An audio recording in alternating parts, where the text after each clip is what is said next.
All right, so today we're diving deep into the Paris Peace Conference, 1919. You know, the one in Macmillan's Paris 1919. Specifically, Japan's push for a racial equality clause. Pretty fascinating stuff. It is, yeah. Talk about a collision of like high-minded ideals in this cutthroat world of global politics. It's So, something that still resonates today, I think. totally. So, for our listeners, imagine 1919 Paris, the war is over, the whole world's kind of holding its breath, right? Everyone's jockeying for position, trying to shape the peace. Right. A lot at stake. And Japan, they're at the table now, a major power. They come in with their demands, territorial ambitions, which is to be expected.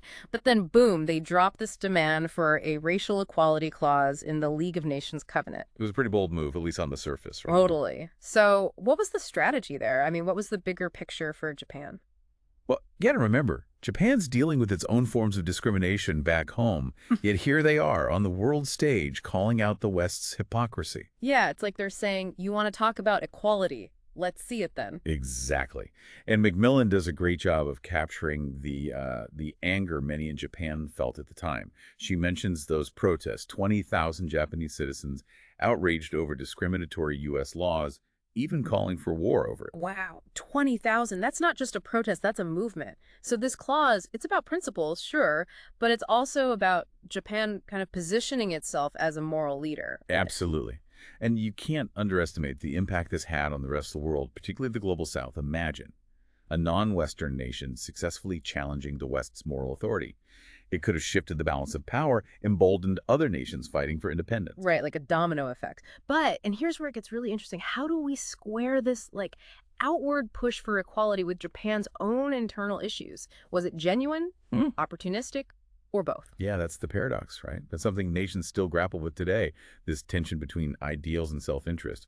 And to really understand Japan's actions, you have to consider both. So high ideals, sure. But let's face it, there's always a reality check. How did the Western powers actually react to Japan's proposal? Not well. Not well at all, really. I bet. Think about it, 1919. The U.S., Great Britain, they're top dogs. This idea of a non-Western nation, calling them out on their own hypocrisy, not exactly what they wanted to hear. Plus, it would have meant some pretty big changes if this clause actually passed, right? Oh, absolutely. Macmillan hits on the political realities, like take the U.S. Jim Crow laws, segregation, all that. Imagine the firestorm if Wilson suddenly gets behind racial equality on a global scale. Yeah, talk about career suicide. It's like self-determination for some, but not for others, I guess. And what about Great Britain? They must have been freaking out about their colonies. Exactly. Their entire empire was built on, well, let's be honest, racial hierarchy. Imagine if the League of Nations suddenly says, nope, racial equality for everyone. That throws a wrench in the whole thing. Total chaos. So you've got these high-minded ideals butting up against like hardcore geopolitical realities. So what ultimately killed Japan's proposal? Was it one thing? Or just like that, the whole vibe? I mean, the vibe was definitely off. But really, it came down to simple math, not enough support. U.S. and Great Britain, the big guys, they weren't on board. So that's it. Game over. It's kind of heartbreaking when you think about it. Japan trying to push for a more just world, and they get shut down by the very powers who could have made it happen.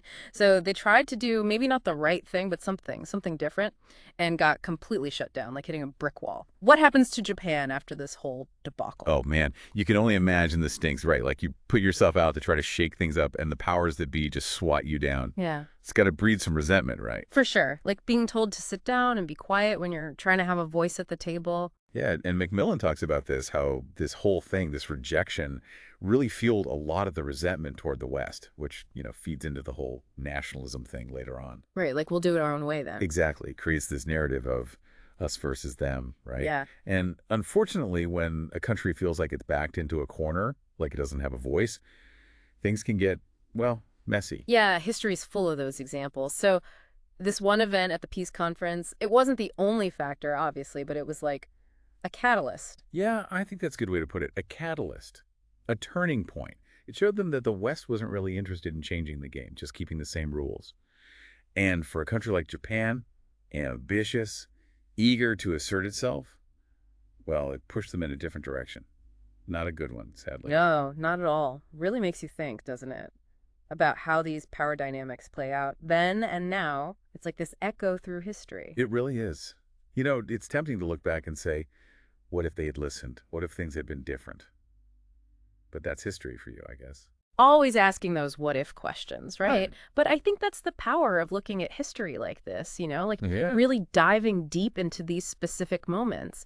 It helps us understand the world today in a much deeper way. absolutely. And maybe, just maybe, by understanding those echoes from the past, we can make better choices in the present. Right. Food for thought.